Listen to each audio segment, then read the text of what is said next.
Hey everyone, today I'm joined by Bobby Gillespie. Bobby is a hands on, no BS brand strategy and marketing advisor.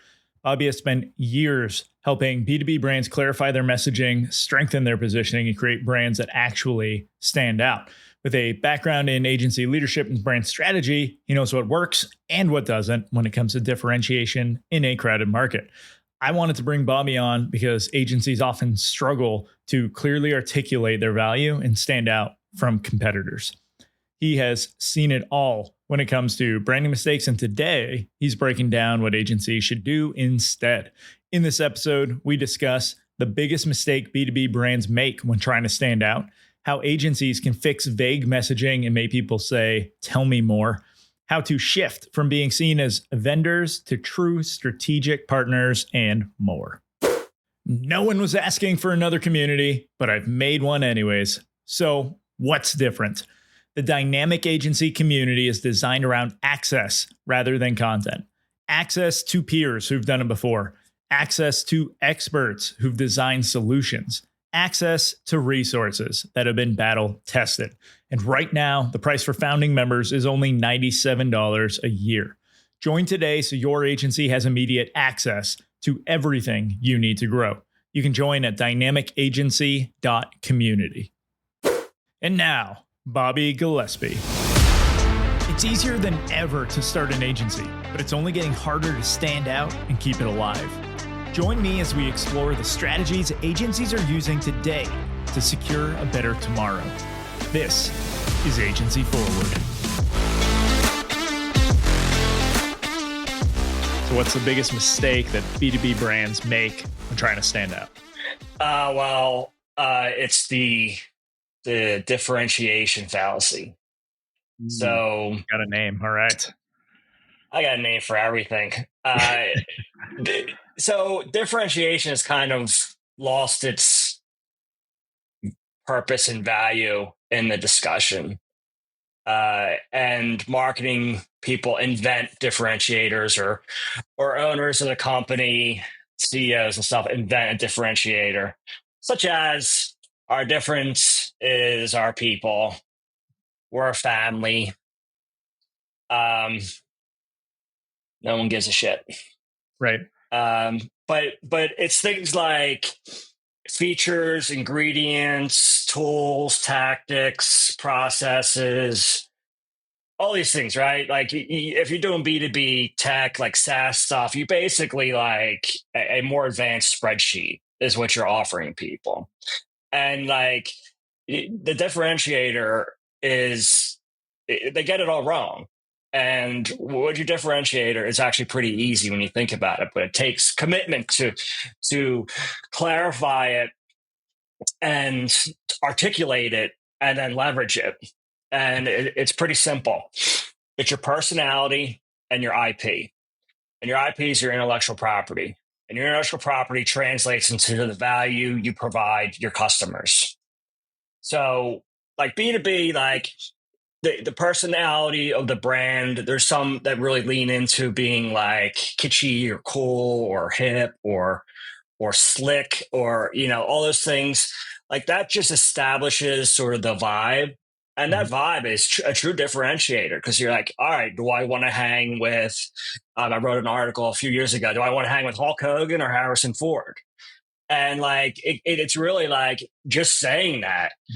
Harley Davidson and Tiffany, like just saying that, you immediately have like a image, a vibe that you sense. Right. So like leaning into that vibe, and you see big brands do it with like their spokespeople or a cartoon character or something, that they are doing it because they find that vibe or that person or that spokesperson or the famous person who's associated with the brand, like relatable to people. They like them. And then the IP is, this is what we're doing this because in our experience, X, Y, and Z. So they're establishing themselves as like, okay, we're thinking about this, we're solving this problem, and we're doing it our way, and we're expressing that way through the brand's personality. My favorite differentiator that I hear brands using is our support is awesome. It's like, oh, great. Let me hope that your product breaks so that I can talk to your support team and then be happy. But it's Like, also like, yeah, that's the better. Like we're better. right. Better Yeah. than Anytime you what? can add an ER, right? It's like, that's not really a differentiator. Smarter, tougher, Right. stronger, Faster. Yeah. It's like, okay. faster. Yeah, like then what? Then what? Mhm. Because then you have And it, to assume mhm. that everyone else is slower or Right. weaker. And it invites comparison to that. It's like, Yeah. well, let me go look how much faster you are compared to everybody else instead of just seeing this thing that makes you unique. Well, I read something the other day, which is really a great point of view on that differentiator. Is like if you make a claim, and but we're making a claim outward facing, right? So it's not your internal goals and objectives, right? So let's make sure we're not people aren't getting confused with that. But if you're making a claim that's saying, okay, you hire us because we're faster or we're the fastest, well, who's the slowest? And if you can't just point to the slowest immediately and Right. say them, then you really don't have a clear positioning at all. Right. It's just made up. And that's oftentimes what it is. They just make some shit up and no one tells them no for a lot of reasons. Yep. And they end up going to market with it and it's weak as hell. Yep. I did it was the marketing seminar with Seth Godin. I did this 2019, I think. So Okay. when I was first getting into like marketing, the agency space, everything, Did you get to and it, like shake his hand? no, it was all digital online. Okay. I was in calls with him, but Just curious. he I doesn't know wonder my what name. he's like. I just wonder what he's like in real life. Is Yeah, he even real? Like, or is he yeah, just like that's a a good. puppet? We'll see. I'll get him on. I'll get him on this podcast once I hit Okay. 100 episodes. So, but I loved one of the exercises he did where it's like he put up like a quad chart and stuff on the screen, and then he went through like candy bars, and he was like, okay, Hershey, just like a Hershey bar. It's like, okay, well, what are the two axes? And it's like, okay, well, we want something that tastes good and something here, right? And you're creating those axes. But then once you have it in a box, it's like, okay, well, now how do I take a new chocolate and get it somewhere on here? It's like, well, let's add nuts. Okay, that's one of the axes, nuts or no nuts.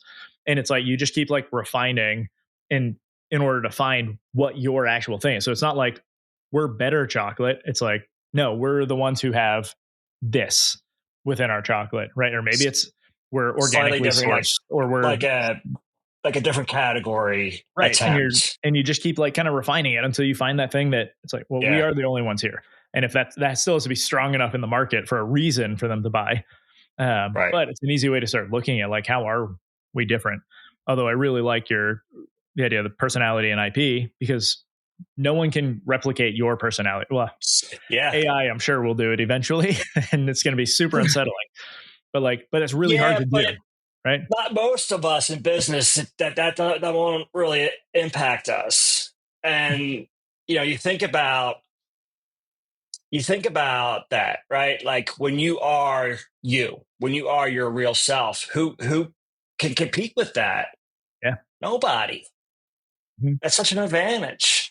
And like, big personality guys like me, like I'm you're gonna know I'm there, right? If I'm in the room. And like, but that's not a requirement for that to be effective. Right. Because just like I might be, seen in a party, there's the people who aren't. And I'm not for everybody, to use me as a case study. Mhm. As an example, other people might be a better fit that do similar things, have similar Right. experience. So the differentiator, you think about it, like, and what's the difference? Talking about like big brands that we all relate to. What's the difference between Nike and Adidas? Vibe, Mhm. and more importantly, market share. Yeah. Right. So that's really Yeah. it. And we're thinking about all Um, these other things that impact what makes a brand like successful and grow. And the the trap that most folks fall into is trying different gimmicks. trying to do different stuff, hoping those experiments work. And I'm all for experiments. Like, despite being super creative, I'm also super like scientific. Yeah. And everything should be experiment, but your positioning and your messaging, your brand, like at its core, what you do for whom, that shouldn't be an experiment unless you're just, playing in the market to see if there's opportunity, doing some R&D. But if you're throwing shit at the wall and like, oh, let's try that, let's try that, let's try that, like as a core marketing activity, I mean, everyone that's doing that is probably like, shit, I feel seen here. Yep. Yeah. I've done that. We've all done it. We've all done it. Yep. So But you shouldn't. I've worked with enough agencies at this point to have seen a lot of ICP docs before I come in and when we actually refine like using my method to figure this out. And not, it's hard. I don't want to say like my method's better, but just the ones that I see are so sparing like in information. And I think it's because they don't look for the right information, where to get after everything you were just saying. They're just like, doing an activity. Right. Yeah. And just, Yeah. well, how do they feel? Where do they go? It's like, well, hang on. We're asking these questions for very specific reasons, right? What are their triggers? Like what gets them Right. into the market? We need to know these because that's how we're going to go find them, right? We're going to know where they are, where they're looking, why they're looking. We need to know their fears, frustrations and stuff, because that's how we're going to use the messaging around this. Like we don't, it's like when you see gender like for 50-50, it's like, then it doesn't matter, right? Like if our clients could be on us, why are we focusing on that? Let's go focus on some of the details that actually matter that'll influence how we're actually attacking the problem. Yeah.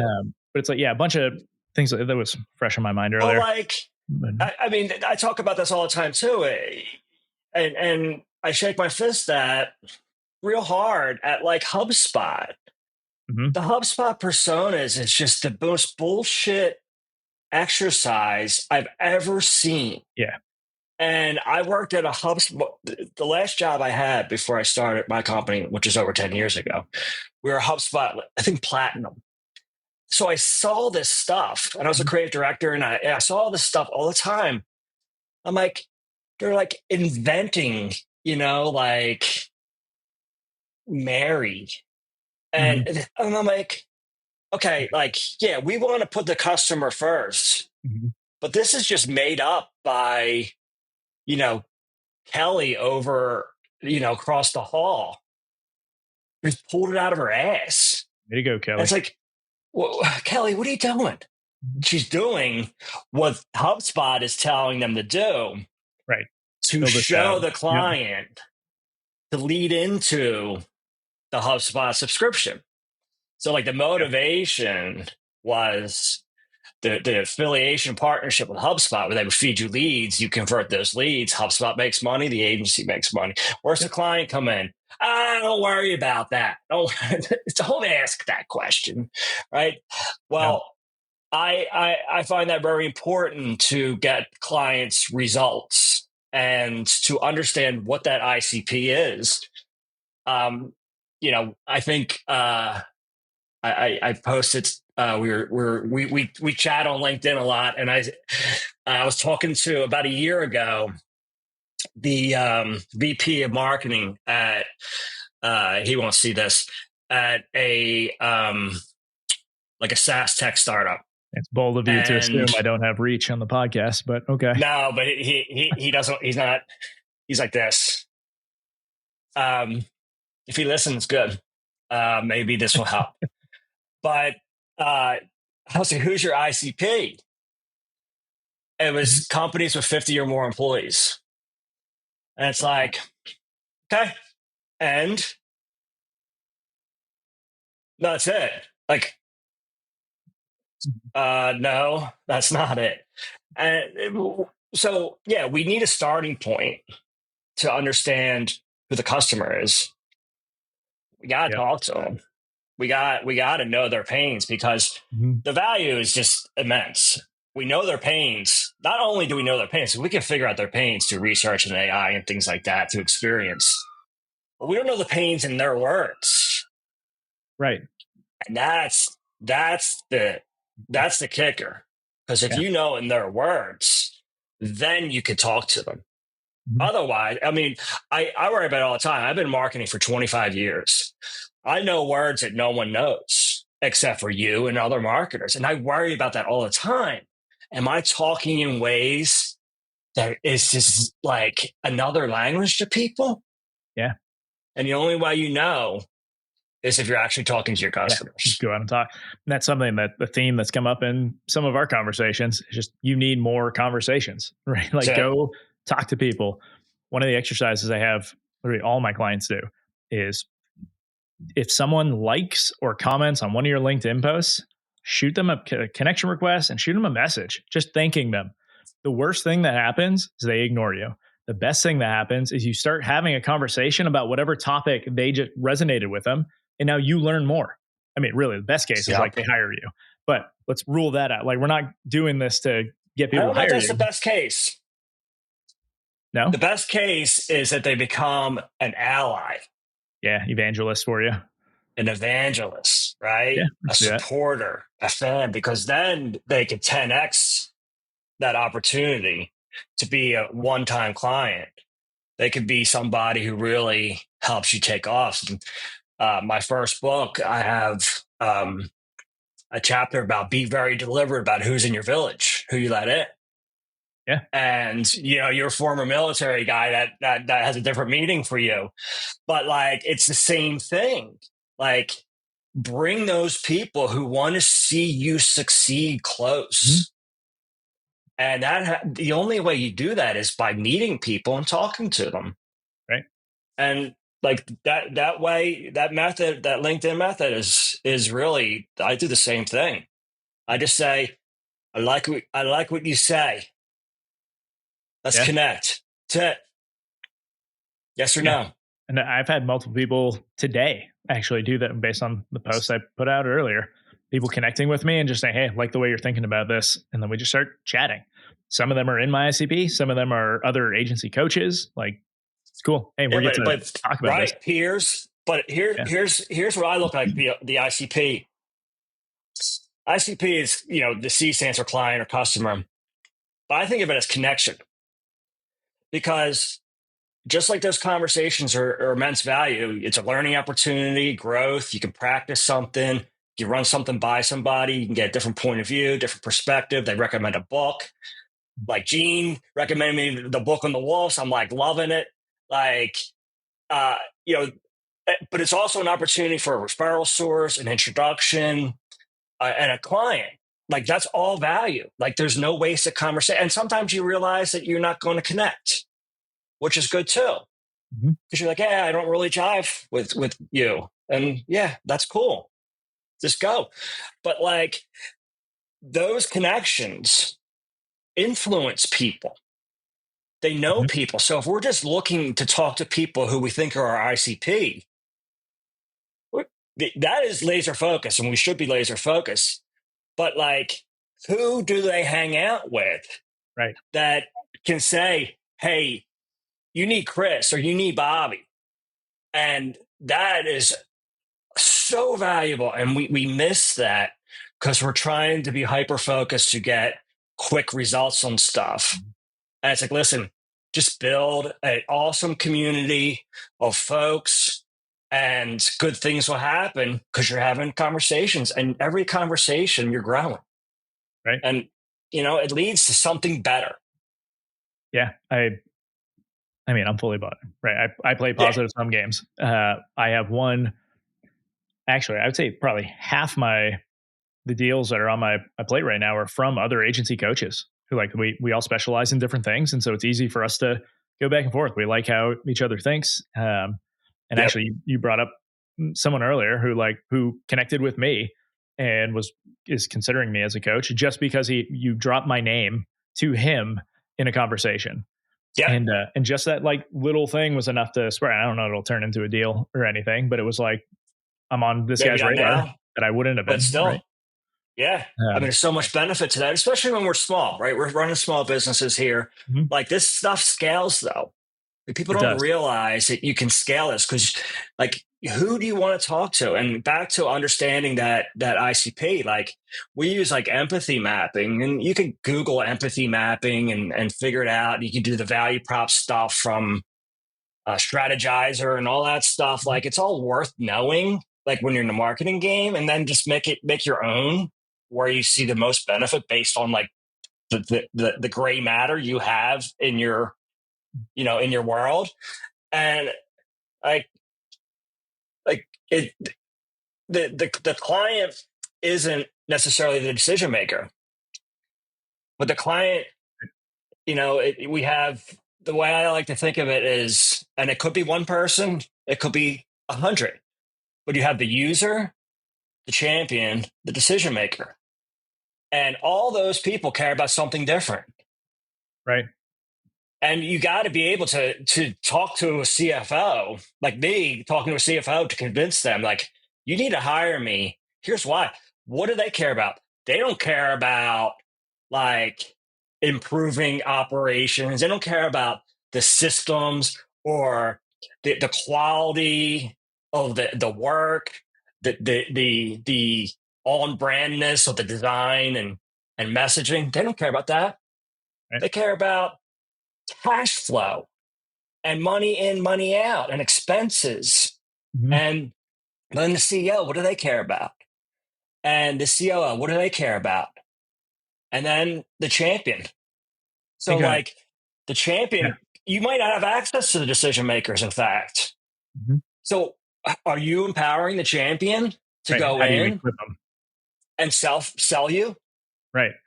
Yeah. Because Probably anytime not. they're reliant on a third party now to actually seal that deal, it's like, can we give them everything we need so that they like it's like champion enablement. Maybe we just created a new Yeah. category of Empowerment. business. Empowerment. Yeah, I'm just Empowerment. comparing to like how can the marketing team enable sales, right? Like sales I, enablement. Okay, let's oh, yeah, client yeah. prospect enablement. You right. And I say, what do I say? You give them the tools and the confidence to go Yeah, in and say, hey, decision maker, we need Chris. Here's why. right, and have the messaging already set up. Yep, I think it have the was stuff. Robert Kaminsky from Fletch had a good post about this somewhat recently, where it's just like a chart for mapping out. Right, all right. This is the use case. This is what they care about. This is it. But it hit all those different like types of not buyer types, but like the different personas you have to engage with, right? The user, Hmm. the champion, decision maker, and then any stakeholders too. And it's Right, like how does your message change for each of these? And so when you are right, creating, it's like you can talk to that champion and say, well, who do you need it to go talk to within the business? And they'll say, well, it's a CEO. It's like, okay, right, here's everything that you would need, right, to be able to show them. Let me actually give you a recorded demo specific for a CEO in this right. position, right, to hopefully make this easier. And now it's like Well, but you're here's on a team. Like, here's the amazing thing, right? Like people don't think of this in the marketing realm. mhm, And you mentioned Seth Godin in the beginning, and Seth Godin to me is like the Rolling Stones. Like they call themselves the greatest rock and roll band in the world enough times that other people start calling it. And I feel the same way about him being the marketing yeah, guru. And there's some validity to it. The Stones are awesome. And, Godin is awesome in his own right. But so I don't always agree with everybody, right? That's kind of my contrarian ways. But one thing I do agree with him on is that everything is marketing. And the reason I agree with that is because everything you do, say, every decision you make, every decision you don't make sends a message. right. And that's marketing. And how that message makes people feel, how they react, how it makes them change their mind or commit to something is your brand. And that's your brand is your reputation. So your marketing is the expression of the reputation you want. And what people don't realize is that you're going to get the reputation you deserve. There it is. So commit to making it the one you want. But they don't know Mhm. what they want. A lot of businesses, and that's why I have a company to help them figure that out, but not in the house of cards way. Yeah. in a way that like the founder can walk away from the company and everyone knows what's the right decision based on what's best for the brand and the future customer. And back to our thing on LinkedIn earlier, That's like what I was that's going to the bring up. question that we're going to have to put that in the Show notes. Yeah. reference that Yeah. maybe put on your blog.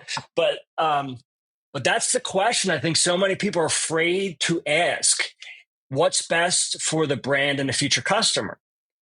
Mhm. And but because it takes so much courage to ask that, but it takes immense amount of clarity to answer. It's really hard to extract that. Right. It's there, right? And back to my first book, I referenced that there's an unverified story, and I love it so much because it really says it the right way. Someone asked the artist Michelangelo how he created the statue of David, and he said, "Oh, it was easy. I just chipped away the stone that wasn't him." And that's what your brand is. It's there, but just like in Peanuts, there's that kid Pigpen. There's a boy behind that cloud. There's a statue. There's David in that Mhm. block of granite. Like, get it out. Right. Get it out. Present it Yeah. to the world and be proud. I think the challenge is that most businesses, and we were kind of talking about this before we started recording, um, most businesses are stuck in this mode of like, I need cash now, right? Yep. And so they're looking at like, what's that short term? How do I keep the lights on, right? And so they're Yep. so focused on that that they're not thinking bigger picture, which is why I think this reactivity and just like businesses getting stuck there is one of the biggest. Like as soon as you realize you're in a reactive mode, it should be firing flags and flares everywhere. Like, Yeah, it's okay, I got to desperation. pull back and figure this out because Right. if by being reactive, you have pulled opportunities off the table, right? The Right. decision is being made for you because you don't have a choice. Whereas if you can stay proactive and start actually thinking about it, who is our target audience? Right. How are we differentiated? You now want to get way more control over the direction of your business, but also you get to like confidently say no to the opportunities that aren't a great fit. And I think that's Right. where that differentiator, where like if you can't go in and say, no, I'm sorry, I'm not, like this isn't great for us because this is who we are. When you can say that, Right. you're set. But until you actually Well, have money coming in, yeah. it's hard. Well, you think about human nature, right? So like um when people are enthusiastic and excited about what they're doing, that's very compelling and Mhm. attractive. Right. But then you think the opposite of that is people that are desperate. That's very repulsive. And I'm not like saying that like people are disgusting, but it repulses us. We're not drawn to it. We step away from it. And it's just instinct, right? It's just how we are. So when you're in a reactionary mode, you're white knuckling because you're desperate, Mhm. which makes it really hard to get any momentum, to make any progress, because you're reeking of desperation and you're coming into these calls and you're not yourself. And I've learned this by experience. Like the energy's gotta be right. It's not a joke. But Mhm. when the energy is right and you're talking with people, it's a much different situation. You know, but life is unpredictable. The market's unpredictable. So we acknowledge that. But you got to have a goal. A goal is your purpose. People talk about, oh, I want to work with purpose driven organizations or like, I'm just going to ask a million questions around that to people. Like, what are you even talking about? Because a purpose is a goal. So like some businesses don't have a goal. Actually, that's true. But when you have a goal, right? And then equate it to like when we first talked, we talked a lot about hiking. Like I want to hike Denali. And okay, where do you start? Well, you gotta get fit, you gotta get There we go. conditioned, Yeah. you gotta get the gear, you gotta get there. You got, all these things, Mhm. right? So you're working towards that goal. That gives us actual purpose, and that work brings us joy. That's what we want. But that's where the enthusiasm comes from. You're not going to hike Denali without enthusiasm. If you try, you ain't getting far before you quit. Right. And that applies to us in business. What are we working towards? So yeah, we want to go to Denali, right? And the way I like to talk about it is like, all right, you're in Salt Lake, it's flat as can be everywhere until you hit the mountains. And I want to get to the top of that mountain, but you're 30 miles away. Like, all right, I'm going to walk in that direction and then I'm going to go up there.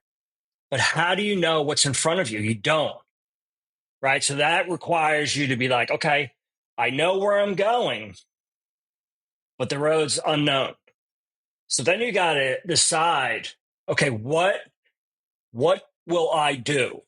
What's acceptable to us as a business to do to bridge the gap as I'm trying to get to the base of that mountain and then to the summit? So what I do is like, okay, 100% of your time you want to be doing these things. But you can't just say today I'm going to do 100% of that immediately and sell it to everybody and get a full roster. Nope. Right. And then times are going to be tough. Ebbs and flows of business. We don't have a full pipeline 100% of the time. So like, okay, what do we got to do to make sure that we're continuing to making progress and we're doing the stuff that's right, that we're enthusiastic about? So, okay, 20% of our time between now and that future state, we'll do these things too, or we'll work with these clients as well. And that is a great way to bridge that gap. Yes, we need money now. Okay, but don't sell your soul for it. Right.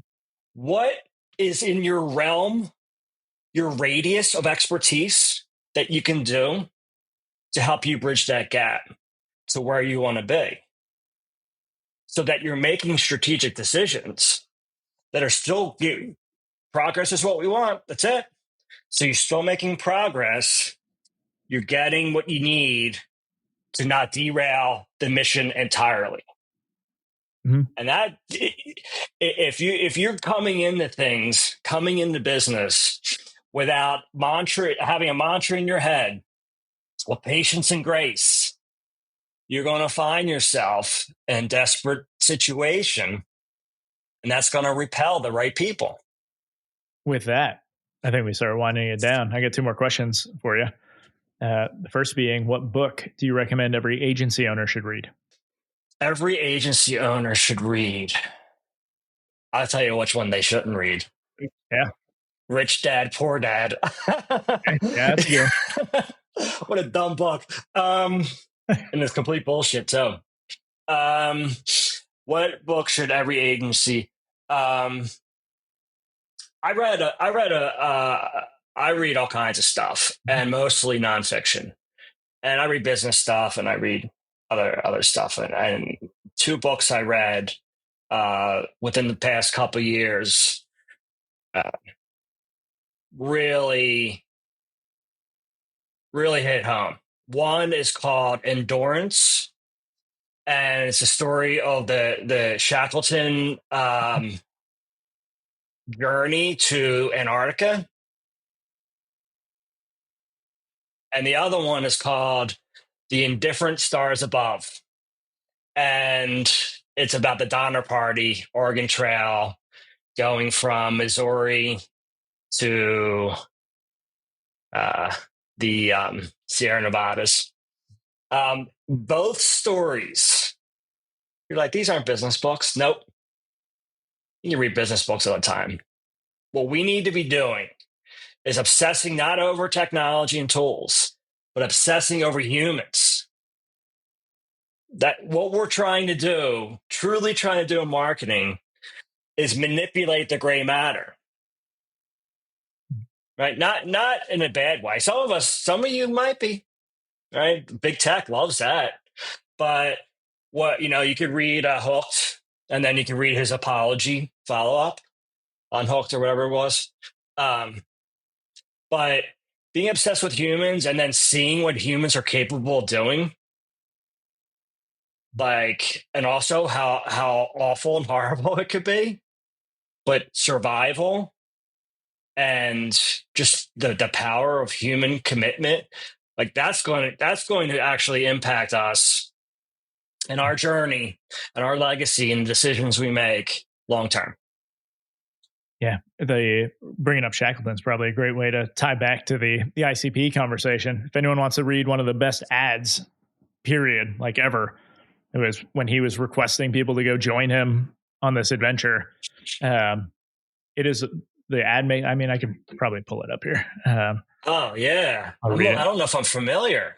Maybe I am. So yeah, he sent out an ad that said, "Men wanted for hazardous journey, small wages, bitter cold, long months of complete darkness, constant danger, safe return doubtful, honor and recognition in event of success." And he put that out. Like, if you want to talk about knowing your ICP and being specific, like targeting someone very specific, right? Only certain people are going to respond to that ad. And so the directness of it is the beauty. I mean, that's almost like it's poetry there, right?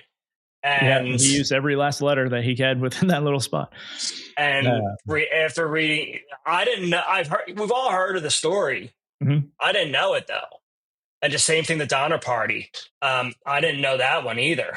Yeah. But now I do, and I'm like, wow, none of this shit I'm doing is hard.